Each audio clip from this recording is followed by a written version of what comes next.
कहते हो कि मंदिर से जाते समय नंदी के कानों में, बहुत सुंदर प्रश्न है आपके, बहुत भाव से और आनंद से आपने करा, और जनमानस के कल्याण के प्रश्न है ये, केवल आपके लिए नहीं है, ये सबके लिए इतने जोरदार प्रश्न है। जो गलती भी करते होंगे तो उसको सुधार सकते।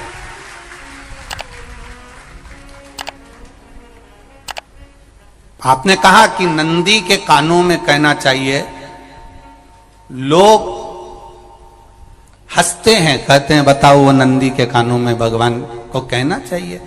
वैसे तो हम आपको एक बात बता दें कि दुनिया के लोग किसी दूसरे धर्म की कभी हंसी नहीं उड़ाते। दुनिया के लोगों को दूसरे का धर्म अच्छा लगता है। दुनिया के लोग सबसे ज्यादा हंसी उड़ाते हैं तो हमारे सनातन धर्म की ही उड़ाते हैं, और जी खुद उड़ाते हैं, दूसरा उड़ाने वाला नहीं होता। दूर के ढोल हमें समझ में आते हैं, उसका धर्म हमें समझ में आ गया, उनके यहाँ क्या है, ऐसा है, आओ कुछ नहीं, उनके धर्म में ऐसा है, कितना आनंद हमें दूसरे के धर्म में लग रहा है, और हमारा सनातन धर्म हमको बुरा लगता है। हमारे सनातन धर्म हमें बुरा लगने लगा। अरे भाई, लोग कहते हैं कि नंदी के कान में कहते हो, ये कोई हमारे पुराणों में या शास्त्रों में लिखा है? भगवती बहन साहू, आपको धन्यवाद देना चाहूंगा और एक बात कहना चाहूंगा, जितनी भी शिव महापुराण के अंतर्गत चाहे उपाय जो बताए जाते हैं कि बेलपत्री ऐसे चढ़ाना, काली मिर्च ऐसे चढ़ाना, चावल ऐसे चढ़ाना, धतूरा का क्या महत्व है, शमी के पत्ते का क्या महत्व है, बेलपत्री के पत्ते का क्या महत्व है, ये जितनी भी बातें बताई जाती हैं ये सब पुराण के अंतर्गत से बताई जाती है। अब दुनिया के लोग इसको चाहे टोटका कह दें, चाहे दुनिया के लोग इसे टोना कह दें, पर पुराण से हटकर कुछ नहीं। और आप लोगों को अगर बोला है कि नंदी के कान में कहकर भगवान शंकर के मन में बात पहुंचे, तो ये क्यों कहा, तो ये भी हमारी शिव महापुराण में लिखा है, जलंधर के चरित्र में। कोई आपसे कहे कि नंदी के कान में बोलने से क्या होता है, ये जलंधर का चरित्र कह रहा है। मां पार्वती जी का हस्त कमल पकड़कर जलंधर लेकर जाने लगा।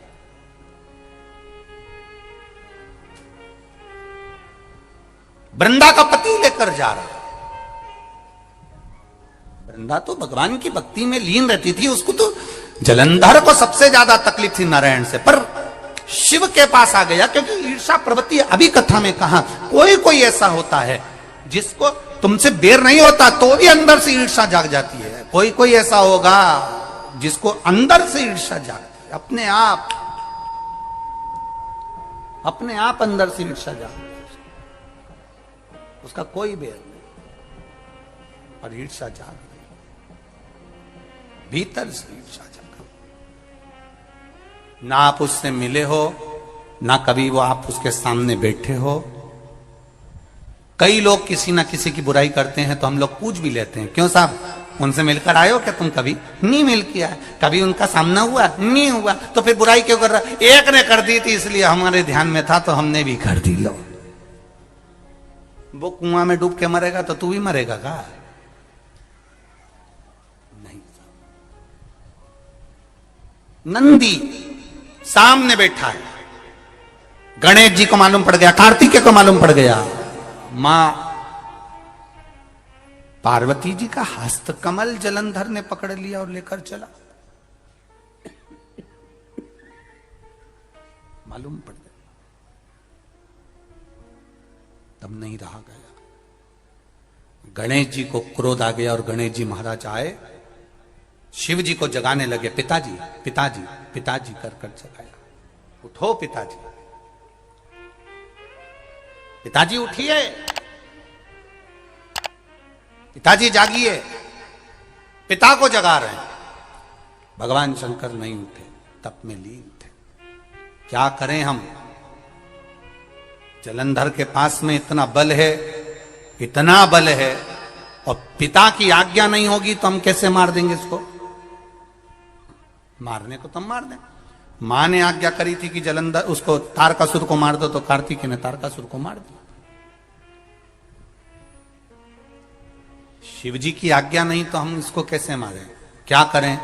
सब कुछ गणेश जी ने देख लिया, शंकर जी के ऊपर बहुत बहुत बहुत बहुत प्रार्थना कर कर देख ली, पर शंकर जी नहीं जागे। तब आखिरी में विनायक ने, गणेश ने, जितने लोग आस्था चैनल पर कथा सुन रहे हैं, जितने लोग फेसबुक यूट्यूब पर कथा सुन रहे हैं, इस बात को याद रखना कि नंदी के कान में कहने से क्या होता है वो ये इस कथा से सीख लेना। आखिरी में गणेश जी को लगा किसको कहूं, शंकर जी भी तप में हैं, नंदी भी तप में हैं, मैं किसको कहूं? शिव जी को कह के कर थक गया, पिताजी को बोल बोल कर थक गया, पिताजी जागते नहीं। अब मैं किसको कहूं ये बात, किससे कहूं?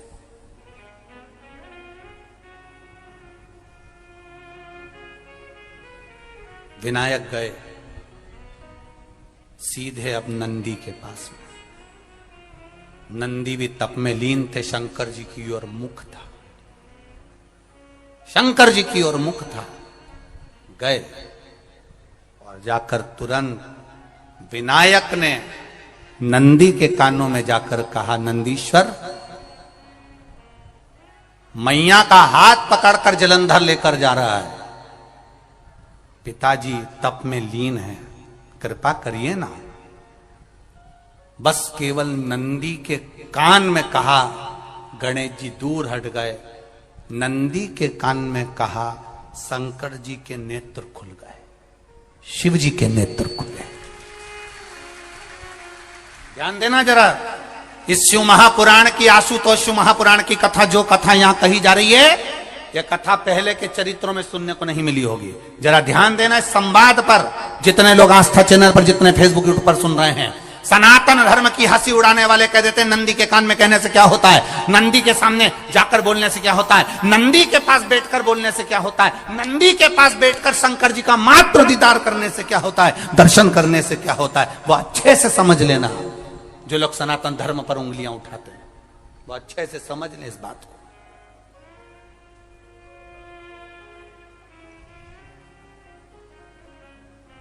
क्या होता है, नंदी तप में लीन, शिवजी तप में लीन, शिव नहीं उठ रहे। विनायक ने नंदी के कानों में जाकर कह दिया, नंदी के कान में जाकर कहा, नंदी के नेत्र नहीं खुले। नेत्र किसके खुले? जम के बोलो, महादेव के खुले, शिव जी के खुले। ये मन का तार। नंदी शंकर की आराधना कर रहे थे, शिव अपनी भक्ति में डूबे थे। यहां कहा, यहां पहुंचा, जो दिल में था उस तक बात पहुंच गई। नंदी के दिल में शिव थे, तुम कहे नंदी ने शंकर तक बात पहुंचा दी। वो सूत्र जो बंधा था दिल से दिल तक का, वो पहुंच गया। वो सूत्र जो दिल से दिल तक बंधा हुआ था, मन से बंधा हुआ था, खबर वहां तक पहुंच गई, खबर पहुंच गई। उसको जानो, लुटाइए, ये मौका मिला है आनंद का, दिल से प्रेम लुटाओ। नंदी से कहा, नंदी ने देवादिदेव महादेव से नहीं कहा। केवल नंदी आंख बंद कर बैठे थे, कहते से ही भगवान गणेश के शब्द शिव जी तक पहुंच गए। शिव जी के नेत्र खुल गए और उन्होंने जलंधर के पास पहुंचकर पार्वती जी का हस्त कमल छुड़वाया। जरा विचार करिएगा, आप नंदी से कहते हो मेरे महादेव तक बात पहुंच जाती है, आपको केवल नंदी से प्रेम से कहना है, नंदीश्वर मेरे बाबा, ए मेरे बाबा, आप रोज शिव जी को लेकर भ्रमण पर निकलते हो, मुझे बहुत दुख है, आप मेरे दुख को मिटाने के लिए मेरे दरवाजे पर क्यों नहीं आते। नंदीश्वर से कहा, शिव जी तक बात पहुंच जाएगी, शंकर के नेत्र आपके लिए खुल जाएंगे और महादेव आपके यहां खड़ा मिलेगा, मेरा महादेव आपके पास में खड़ा मिलेगा। आशुतोष महापुराण की कथा कहती है, लोग कहते हैं नंदी को कहने से क्या होता है, ये शिव तत्व की कथा आशुतोष शिव महापुराण कह रही है। कहा वहां तक पहुंचा, दिल से दिल का। जो भगवान नंदी के कानों में कुछ कहकर आते हैं, बोले हो कभी? सीधे बोल देते हो क्या जाकर?